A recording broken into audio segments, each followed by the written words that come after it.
Hello, friends. Thank you for joining me again today.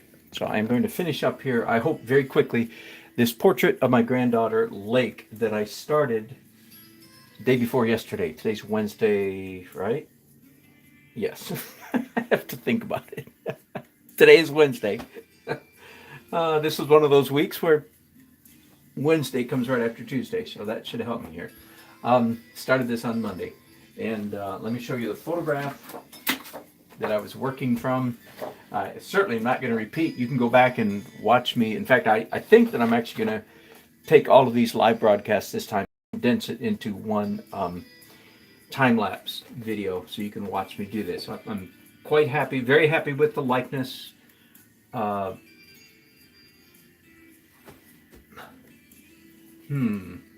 I say that, and then all of a sudden I go, wait a minute, wait a minute. Oh boy. You know what I'm going to do? I am going. All of a sudden, I'm wondering if this eye, it is a little bit too large. That doesn't bother me because in this, one of the complaints my wife had about this photograph is that pushing up her cheek, it's made this eye a little bit small. But I'm wondering if the eye is too far that way. Oh my, that would be. So you're watching me here in real time on color. Here's how I'm going to find out if that's correct. Turn this light off. I'm going to take a picture of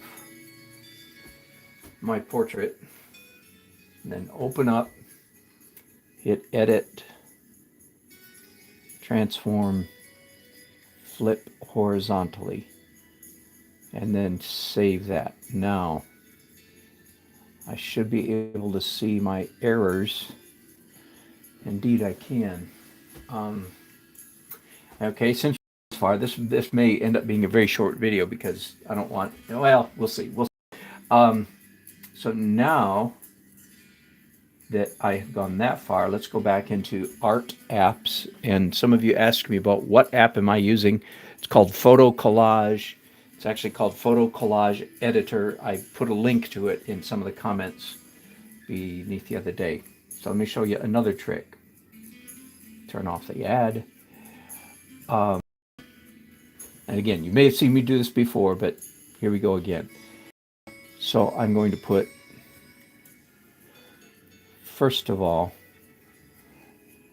and not every collage app works, so it might be important for you to find the one I'm using. Okay, so I've put in the proper orientation, close. Those two pictures side by side. My goodness. And now, forgive me, you're watching this in real time. I'm going to, so here's the two image, and very often you can see mistakes, of course, just looking at it like this. So the one I'm asking myself right now is that eye too far to the left? And doggone it, I believe it is. Well, okay, my subject of this video just got changed from final glazes and touch-ups to a different subject, which is how to move an eye, how to move a feature. Now, take a deep breath, because dang, that is awful, because I love this eye.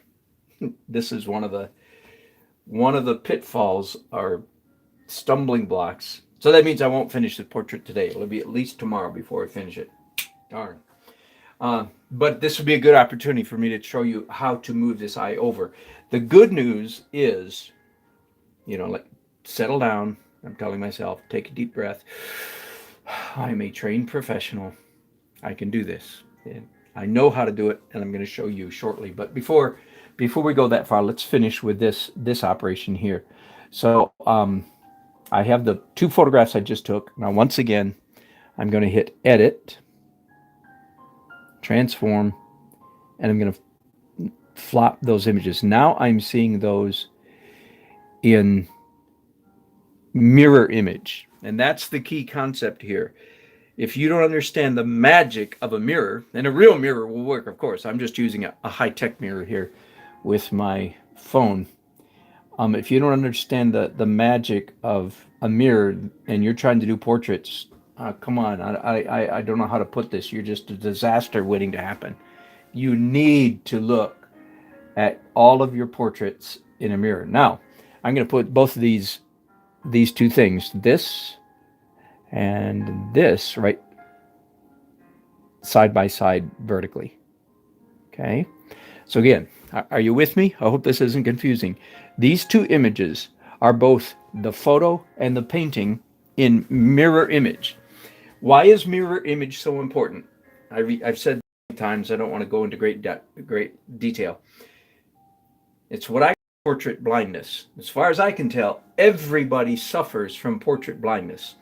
And the principle is basically that after staring at your portrait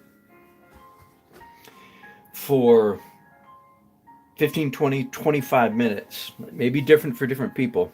I would say for me it's 20 to 25. After staring at your portrait, you're blind to the mistakes. That's why so often when you come back and look at your portrait on day 2, you go, ah, and you see a whole bunch of things because you slept on it. You got away. It got flushed out of your memory. And then when you see it with fresh eyes, that's the concept. But the mirror lets you see it with fresh eyes right now, because as soon as you see it in mirror image, you go, ah, you get that out of the way. Get it real quickly. So have I saved this yet? Let me make sure I have. Okay. Now let's go back to gallery. So, and let me throw out some of the pictures that I made on the way to this. Okay. So here we go. I was not planning to do this process one more time. I've already done it twice in this, and doggone it. I mean, I could let this go. Nobody else in the house said this eye's. Of course, that non-artists don't know what to say. They just say, yeah, that looks quite a bit like her. They don't know what's wrong. Well, I know what's wrong. By the way, I don't know if you noticed, this is a real video in real time. It was my fresh eyes that looked at this morning and went, oh, I think that eye's too far over. And my mirror image is confirming that. Now, the reason I put both the mirror image and then the correct image side by side is because it's really hard. You see the mistakes in the mirror. Are you with me? You can see the mistakes in the mirror, but then it's hard to translate from this to this because this is flopped. Is that making sense? So instead of trying to go from here to here, I typically go from here to here. And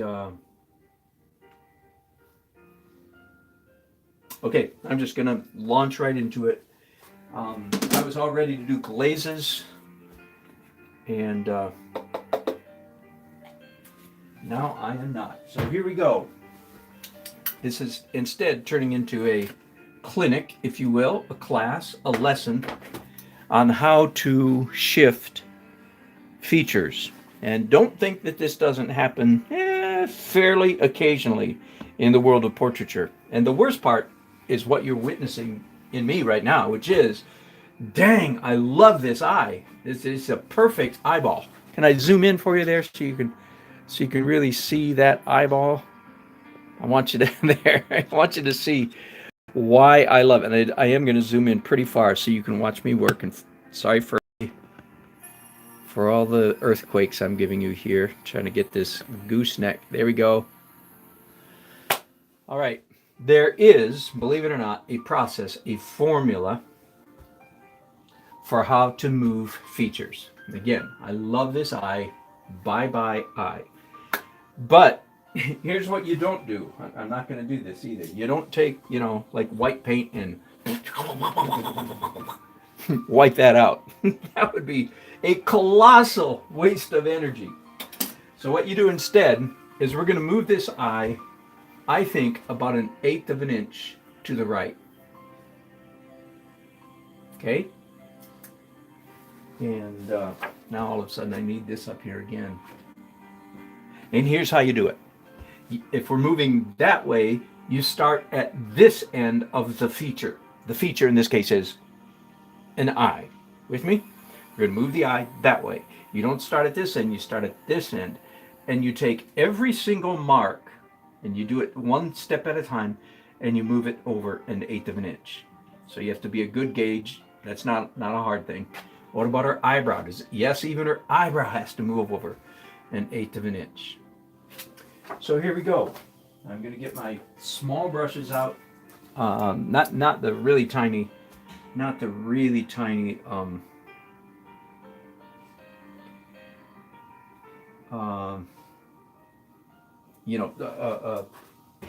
sable brushes. When I say small, in this case, that I may use that later, but not right now. Right now, I'm just the small bristle brushes will do the job mostly. If I find I need the sable brushes, I'll get those out. So let me back out here and let you watch a little bit of my process. So can you see my palette? There you go. Good enough. So I'm just going to mix up really a hodgepodge of flesh tones.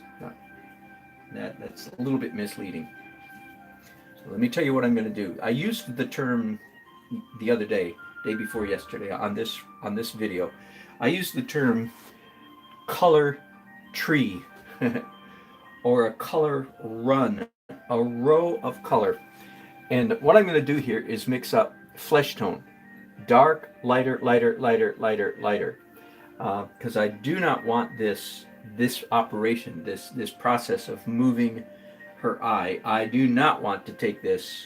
I do not want this to take an hour or much less an hour and a half. Okay, so there's some good news. I should have this whole operation finished in less than an hour, probably considerably less than an hour. I would think in probably realistically in 30 minutes, I will have this eye moved. Now, again, I tell myself, take a deep breath because in the world of portrait painting, 30 minutes is not that much. Are you with me? I'm rather upset with myself, if you so to speak, right now. It's like, oh darn, why didn't I see that yesterday? Well, the day before yesterday. Why? Well, portrait blindness, that's why. Because you can't see your mistakes very well. The mirror even, and I used the mirror image the day before yesterday, and I still ended up making this mistake. Now, let me be easy on myself just for a minute, and I want to convey to you a realistic impression. Okay, that's probably good enough, and as you can see, it's not a straight line, but this is a color row. It's curves, right? It's a color row or a color tree. It's like going up the trunk of a tree. And it branches out, but it's all to different values, but it all stays in the same color. I don't know why I used the word tree, because tree suggests branching out into other colors. So that's my brown flesh, straight up flesh row. Before we finish here, I'm going to go ahead and make what Frank Cavino calls a blood row or a blush row, because of course the flesh tones that I need for Lake's eyes it's not just one flesh tone, of course, it's more than one. So I'm going to, while I'm creating a row, because I really don't want to interrupt myself a whole lot. Once I start this painting operation, once I get this thing going, I want to stay on a roll. Okay, so I'm going to start another, and as you can see, I'm running out of palette room, so I better be careful. In order to lighten these colors, by the way, you may be noticing that I'm actually not picking up titanium white most of the time. Most of the time, I'm picking up Naples yellow. Takes me a second for the linguistic side of my brain to kick in.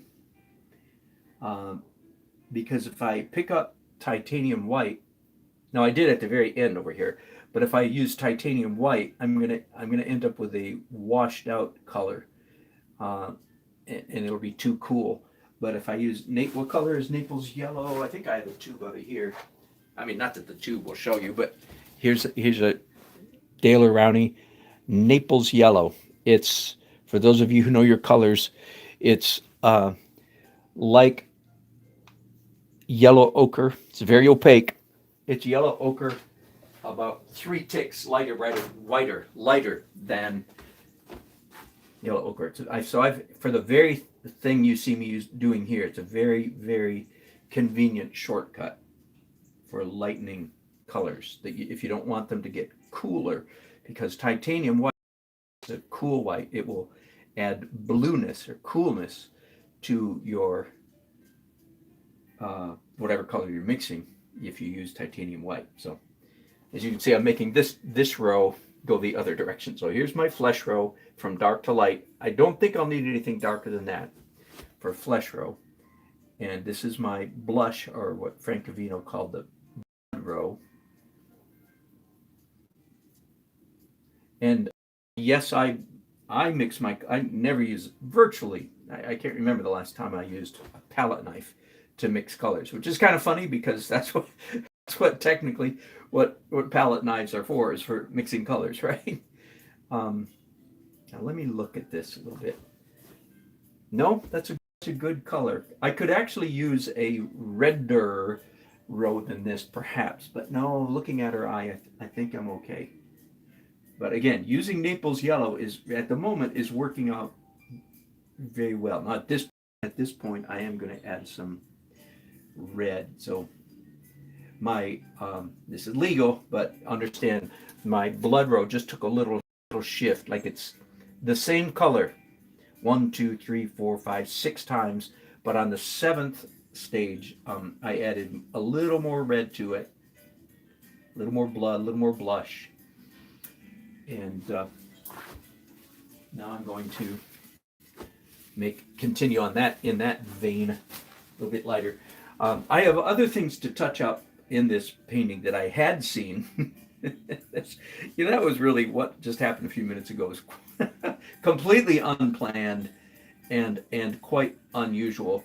That is to say that I discovered my mistake right there live in front of you. So boy, if that isn't what it's like to be an artist, if that's not a classic how to be an artist, what it's like to be an artist video, I don't know what is. And yes, I'm irritated because I wanted to finish. I thought I'd be finished with this painting in 30 minutes and I'll show the rest of the family, everybody celebrate and be happy, and then I move on to the next thing. I am anxious to move on to my next painting. But on the other hand, I sure am glad I discovered my mistake, because no doubt in the months and years to come, that would have just bothered the fire to me. Everybody would say, "Oh, that's beautiful, it's beautiful," and every time I like, "Oh yeah, that eye's in the wrong place."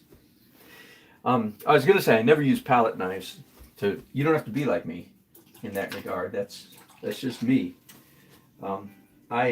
Most of you paint with one hand, of course, and you notice I'm using, as always, 2 brushes, and 2 brushes mix paints faster than one. Now I've already got a dark. Do you see this? I know you can't see my face here, but this is raw umber, oxide red, and ultramarine mixed together for my quote-unquote black. It's a warm black. So that's all ready to go. And I don't think I'm going to worry about mixing up an eyeball color or the whites of her eyes at this point. Okay, again, deep breath. Now, let's go back up to painting, shall we? Again, forgive me for just a minute while I get you adjusted. I have ordered, as I said, I've ordered my new Mevo camera. It will be here in a few days, and then I will have a little bit higher quality broadcast than what you're seeing right here. I had a Mevo camera for a year, and then there, Again, sorry for all that jerking. You should be seeing a nice close-up. And I'm assuming it's going to get in focus. There we go. Now let's make sure see if we can get it in focus.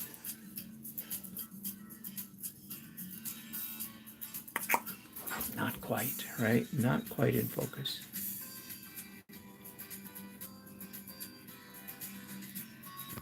Okay, I'm going to have to let it go at that. Okay, so once again, I'm going to move this eyeball about 1/8 of an inch to the right. So my question is, where's the very first mark here in her eye socket? So where's the very first thing that demarcates, if you will, her eyeball? And I think it is a slight darkening of the flesh right here. Move over 1/8 of an inch. Very slight darkening. Okay. The next one is, and again, I don't know if you can even see this light mark right here. And is it flesh tone or is it blood brown? No, it's flesh tone. 1/8 of an inch. Whoop, too bright. See, I'm trying to guess what is the right value here, and I guessed wrong. Still guessed wrong.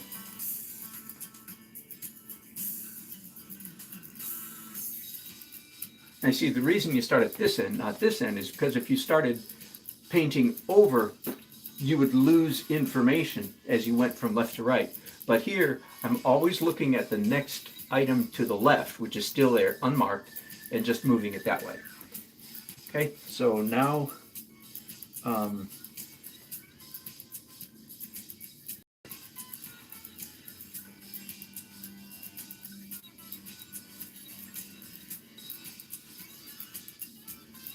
let's go to her eyebrow, and I didn't mix up an eyebrow color, so I'm mixing it real quick using my warm black that I already have here. That's too dark. I should have looked at my watch. When did I start this operation? Because I'd like to know, partly for my own sanity, as I said, take a deep breath. How long will it, honestly, will it take me to move this feature? Now, let me go to... Okay, hello there. So the downside of me using my phone is YouTube does this to me on a frequent basis. Completely cuts out. So I don't know how long I've been talking to myself. Forgive me.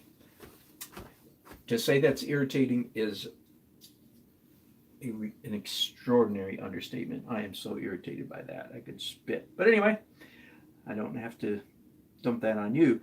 I was talking about, and again, I don't know if you got this or not, I was talking about, do the big dogs ever make mistakes like this? And the answer is yes.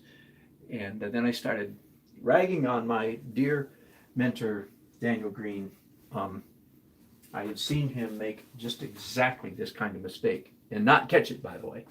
Sent the painting home, if you will, uncorrected. And in 1 second, I could look at his portrait and say, that's wrong. Now, again, don't even come up to his ankles of Daniel Green in my portrait skill. My point is not that he's bad, he's fantastic. My point is that, you know what, even people like him make mistakes like this. That's a strange encouragement, isn't it? So if I can be encouragement to any of you, glad to be so.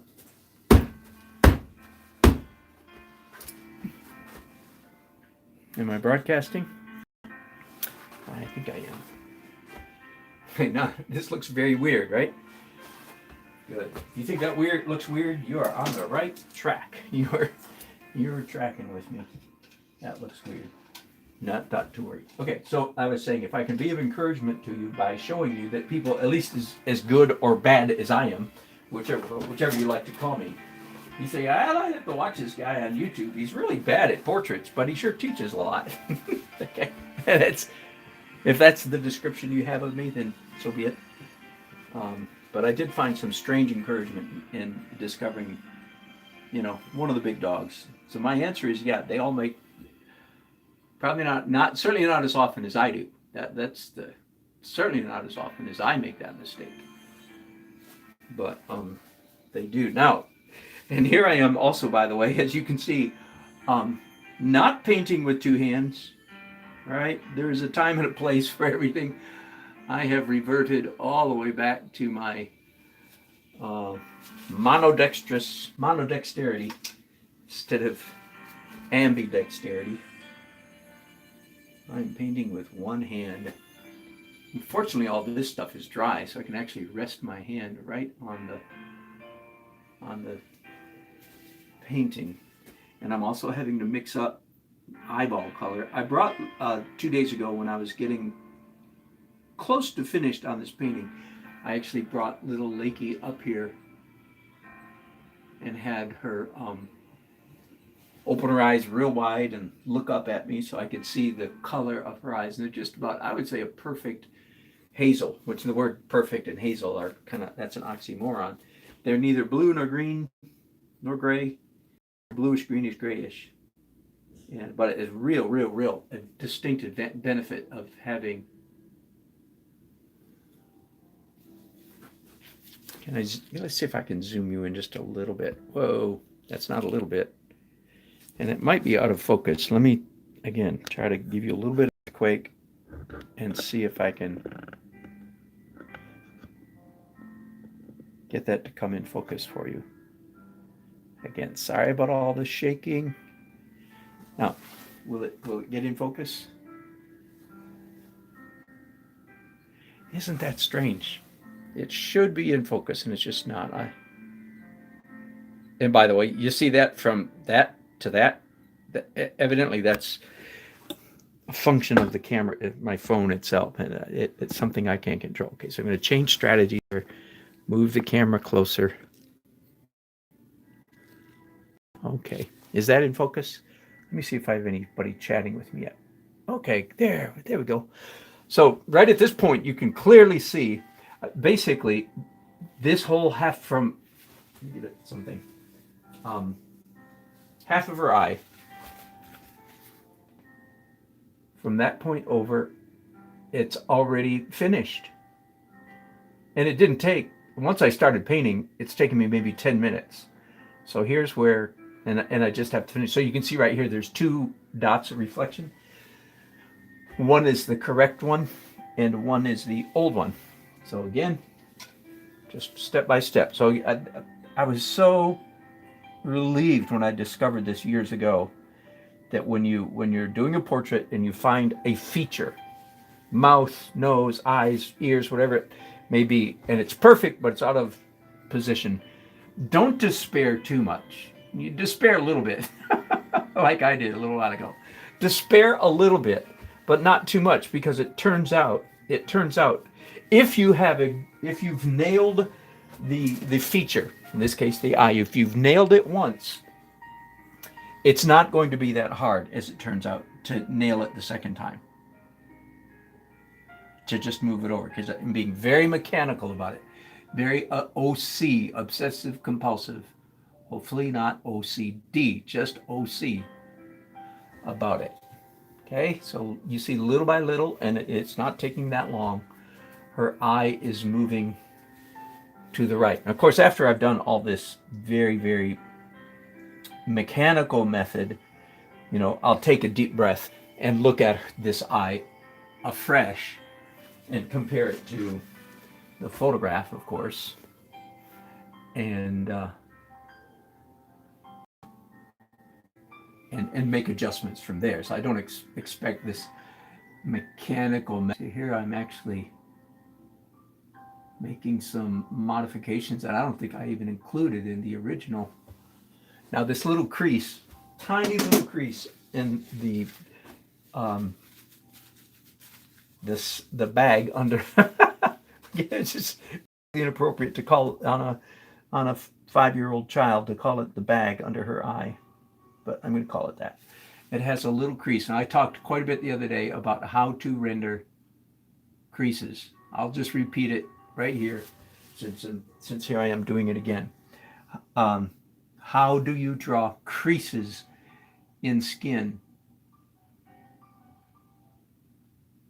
And the answer is no matter how small a brush you're using, that's a pretty small brush, no matter how small a brush you're using, you really can't paint a line that looks like a crease. It will look like a line. So what you have to do is put down a dark mark, which is what I have just done, and then come back. I'm looking for the right color. And again, if you've just joined me, forgive me for this earthquake, but here's my, just a second. Okay, here's my flesh row. Goes like this, darkest, lighter, lighter, lighter, lighter, lighter. Here's my blood row, darkest, lighter, lighter, lighter, lighter, lighter. And what you find yourself doing often, this is completely legal, if you will, is mixing a little bit of this with a little bit of this. That's what I'm doing right now. The color I want is redder than this, but browner than that. Does that make sense? But having those color trees, those color rows already lined up helps a great deal.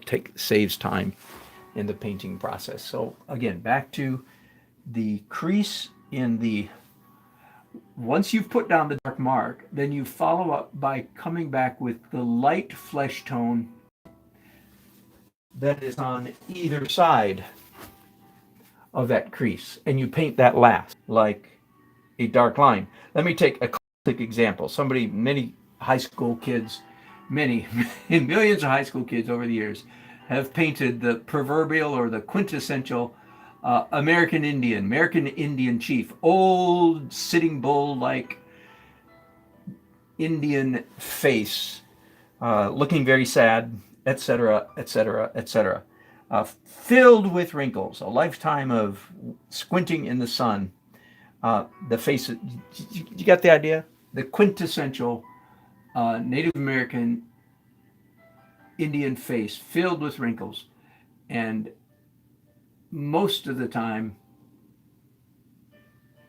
it doesn't look good, it doesn't work good, because the student simply didn't know this one trick. I'm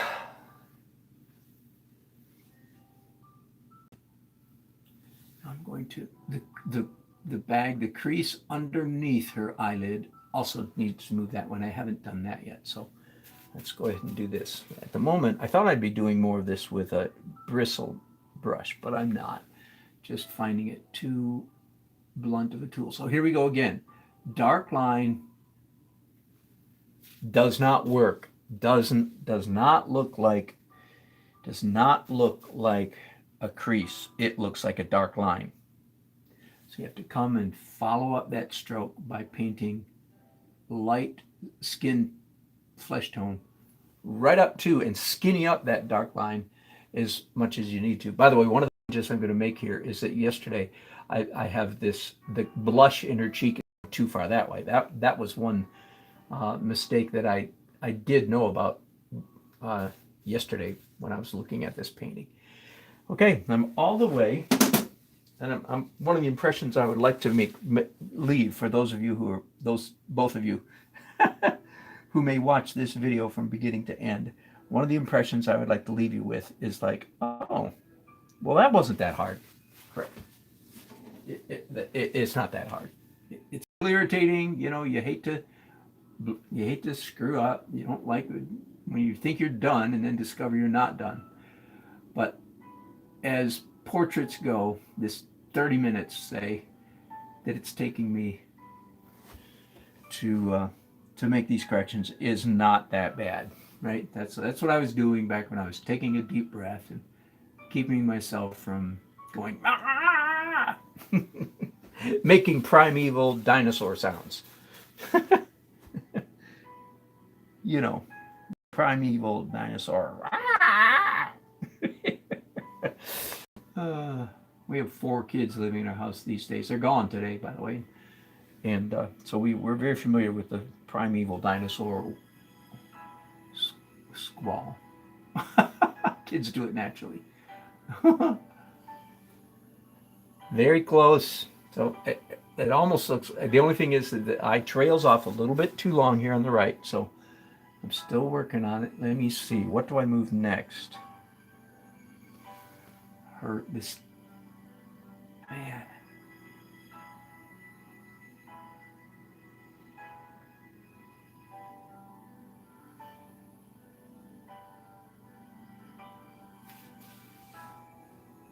Again, I'm mixing now some blood roe with my flesh roe.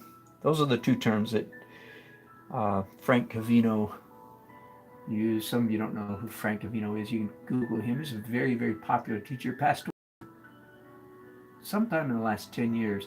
And I never took from him, but I took from one of his proteges, I guess it would be safe to say.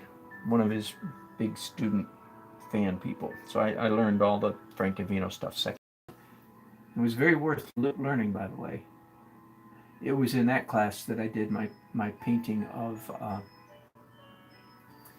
William Bouguereau painting, copy of William Bouguereau. Bouguereau was a favorite of Frank Cavino's. And it was, as I said, very, very worthwhile learning that technique. All right, technically, officially, I am finished. So less than half an hour, and that even included my mixing up all these paints. More like around 15 minutes of painting, I think. And I have effectively moved. Now let me check out the eyebrow. Yeah, it goes a little. Let me go back to some bristle brushes. Now her eyebrow is extended a little too far, so let me try to fix that right now.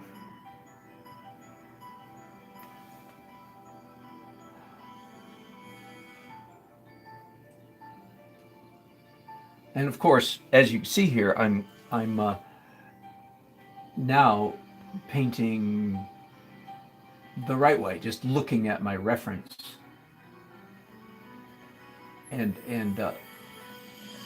painting what I'm seeing. So I'm not working mechanically anymore. Does that make sense? Not just sort of technically machine-like a process. Now I'm painting old-fashioned. So there you go. Not what I expected. Not what I expected to teach today. As you can see by the title. Should I go back and change the title? I probably should. I'll go back. I'll edit that later so that it reflects the reality of what we actually did today. So it was actually very, very, very helpful, useful teaching session for those of you who are working on portraits. It's good for you to see that. I can hardly see it. I mean, it looks okay to me. I've moved her eye over about 1/8 of an inch.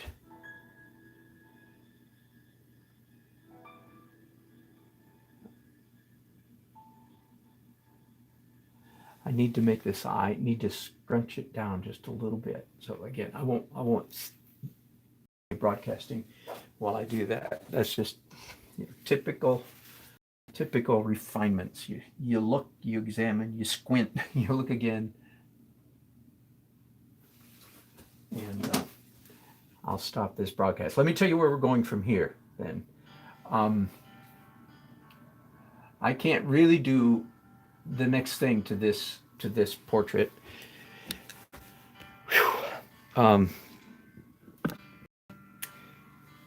Until tomorrow.